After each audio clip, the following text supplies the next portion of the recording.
Leclerc est né d'une famille de vignerons à Guerdvillers. Après des années passées les mains dans le raisin, aujourd'hui il se passionne aussi pour la noix. Ce fruit à coque tient une place importante dans la région. Plantés au bout des parcelles de vignes ou de champs, les noyers étaient destinés à la fabrication de l'huile familiale ou encore des meubles. Roland, lui, profite d'une vingtaine de noyers qui lui viennent de son père et de son grand-père. D'abord consommées, puis vendues, les noix lui permettent aujourd'hui de réaliser une huile artisanale et 100% alsacienne depuis 5 saisons. Sur le plan botanique, les arbres plantés en massal sont très fragiles et vivent en moyenne 150 ans. 150 ans de reproduction intensive. En ce moment, c'est le début de la floraison. Donc là, sur cette petite branche, ce qu'on voit, c'est l'organe de reproduction mâle. Donc en fait, il n'y a pas une fleur complète sur les noyers, mais il y a une partie mâle et il y a en bout une partie femelle. Et souvent, les organes mâles et femelles ne sont pas à terme en même temps. Ce qui fait que naturellement, les noix sont souvent fructifiées par un autre arbre. Ils ont pratiquement, en l'état naturel, jamais les mêmes cycles de reproduction. Les fruits sont cueillis au moment des vendanges, débarrassés de leurs coquilles vertes charnues, le brou, puis séchés. Les noix sont ensuite ouvertes après Noël et les cerneaux commencent un cycle de séchage hivernal avant d'être broyés en mars.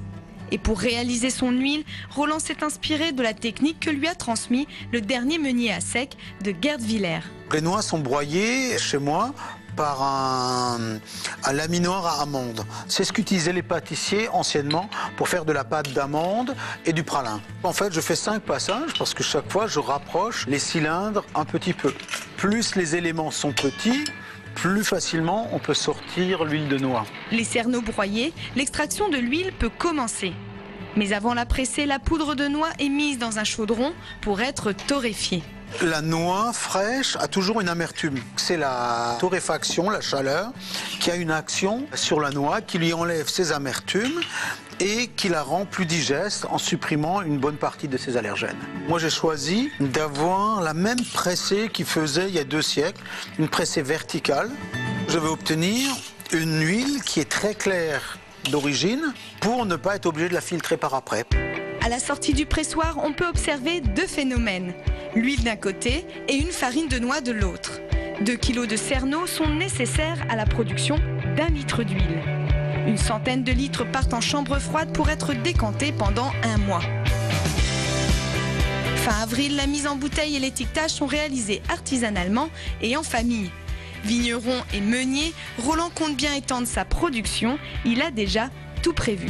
Le but, c'est de passer le bébé viticole à mon fils et de me consacrer à la noix, à l'huile de noix, parce que c'est une nouvelle passion. Il y a quelques années, j'ai planté des noyers sur une parcelle d'1 hectare, en plein domaine du maïs, pour justement avoir un peu de travail plus tard. Fraîchement pressée au printemps, l'huile de noix égaiera vos salades estivales. Il paraîtrait que ce fruit à coque apporte un bonus à votre santé. N'est-ce pas, Paul ? Chers amis du terroir, bonjour. Savez-vous que la France est le premier producteur européen de noix avec 30 000 tonnes annuelles? Et en Alsace, la noix, c'est quelque chose. Pas une seule fête des vins où on prend le vin nouveau sans manger des noix, évidemment. Et puis on fait aussi le Noswasser, hein, le vin de noix en Alsace. Et maintenant, je vais vous faire un exercice illégal de la médecine parce que je vais vous faire une prescription, une ordonnance. Mangez au moins 3 à 5 noix par jour pour avoir votre dose quotidienne d'oméga 3. Vous m'avez bien compris. Et tout ce que je vous raconte ici, hein, c'est pas des choses à la noix.